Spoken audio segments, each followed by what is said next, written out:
Tony D and Little Joan in the background, and this is a screenwriter's rant on Trick or Treat, a Halloween movie, which is an anthology horror comedy movie.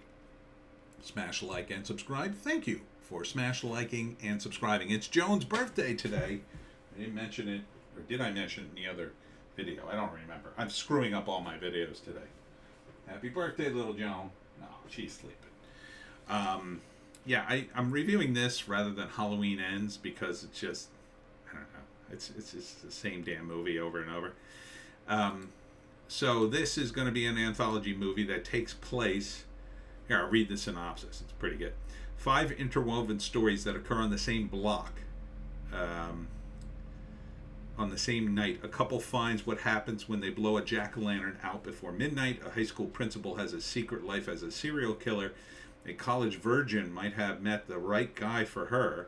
A group of mean teens play a prank that they take too far, and a hermit is visited by a special trick-or-treater. And I think, I'm not sure what those guys are in the story. It looks kind of like and sounds like Brian Cox, but I don't think it's him, unless this is like an old movie they're re-releasing, but I don't think it is. This is the trick-or-treater, and I think that's the hermit, the guy who sounds like Brian Cox. It looks like him right there. It really looks like him there, but younger. Sam's back. I don't know what that means. Sam Hain, I guess, maybe. This is, I think, the Virgin saying it's a horror masterpiece, but I don't know. It's Collider. I assume this is the mean teens playing the prank. It'll be one hell of a night. Get it? And I will bet money he is the principal, who's also the serial killer. So it's called Trick or Treat. It looks okay. I would certainly see it before I'd see Halloween Ends. Because I haven't seen this movie. I've seen Halloween Ends. Not the specific Halloween, but I've pretty much seen that movie over and over again. So, again, with anthology movies, I guess the key is, you're doing a short movie, which does have a 3-act structure, typically. It's just quicker. And in most instances, that's better because you got to cut away all the fat. You don't have time to mess around. You got to get right into the meat of the story. That's why a lot of short films will start kind of in the middle, which is really sort of starting most of the way through the second act.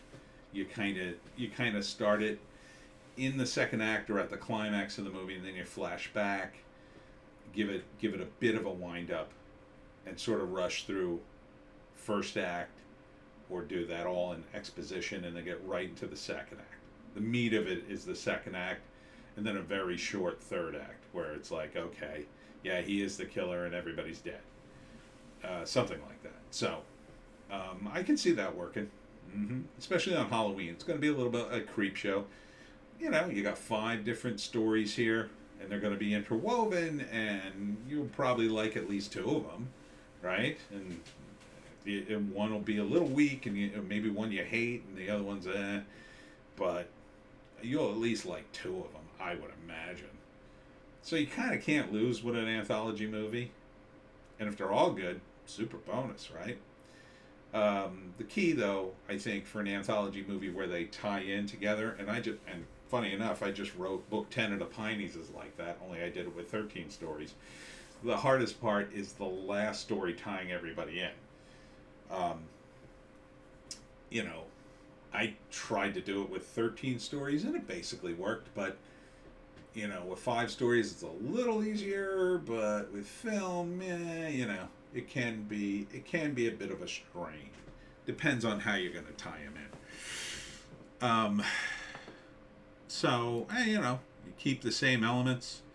A little bit of horror, apparently comedy. I love those elements. On the big screen, Sam's back. I'm not sure. Does this tie into something? There was a movie called Trick or Treat back in, I want to say the 80s. I think it was the 80s. It was about a rock band. October, I guess. Soundtrack. Oh, they're promoting the soundtrack. That's always a bad sign. Back in the 80s, there was one with this rock band, and the premise was something to do with them summoning their record summon Satan, or no, one of the band, the lead singer died, and then the characters used his album to bring him back from the dead or something, and then he ran amok, something like that. Something that had something to do with his albums come back to life, and I'm almost sure it was called Trick or Treat or something like that. But yeah, I mean, these Halloween movies they look like they're having fun here. It's bright and colorful. I'm assuming this is Sam Hain. I'm assuming that's why it says Sam's back. So, yeah, I would totally see this. I would even go to the theaters for it, because this would be a fun sort of group experience with a crowd.